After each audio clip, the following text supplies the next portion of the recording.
150 years ముందు జరిగిన ఒక ఫేమస్ మర్డర్ కేసుని మనం ఈ వీడియోలో చూడబోతున్నాం. మన ఛానల్ని ఇంకా సబ్స్క్రైబ్ చేయకపోతే వెంటనే సబ్స్క్రైబ్ చేయండి.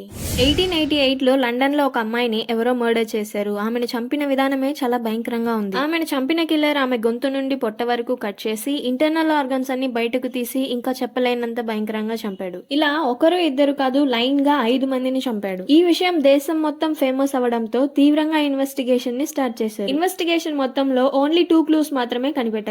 ఒకటి, ఈ మర్డర్ చేసిన వాడు ఒక సర్జన్ అయి ఉండాలి. ఎందుకంటే అతను ఒక సర్జన్ లెవెల్లో అంత డీటెయిల్ గా ఉన్న ఆర్గన్స్ అన్ని బయటకు తీశాడు. ఇక రెండవ క్లూకి వస్తే చనిపోయిన 5 మంది అమ్మాయిలు కూడా ప్రాస్టిట్యూట్. ఇంతకంటే భయంకరమైన విషయం ఏంటి అంటే, ఇన్ని మర్డర్స్ చేసిన కిల్లరే ఇంకా మీరు నన్ను పట్టుకోలేకపోతున్నారా అని డైరెక్ట్ గా పోలీసులకి లెటర్స్ రాసేవాడు. దీన్ని పెద్దగా పట్టించుకొని పోలీసులకి కిల్లర్ మళ్ళీ ఒక లెటర్ తో షాక్ ఇచ్చాడు. ఈసారి లెటర్ మాత్రమే కాదు, ఆ లెటర్ తో పాటుగా ఒక చనిపోయిన అమ్మాయి యొక్క కిడ్నీని కూడా అటాచ్ చేసి పంపించాడు. ఎంతో మంది ఇన్వెస్టిగేషన్ చేసినా కూడా కిల్లర్ గురించి ఒక చిన్న ఇన్ఫర్మేషన్ కూడా కనిపెట్టలేకపోయారు. సో ఈ కేసుని ఇన్వెస్టిగేషన్ చేసిన ఇన్వెస్టిగేటర్స్ అందరూ కలిసి ఆ కిల్లర్ కి ఒక పేరు పెట్టారు. అతనే జాక్ ద రిప్పర్.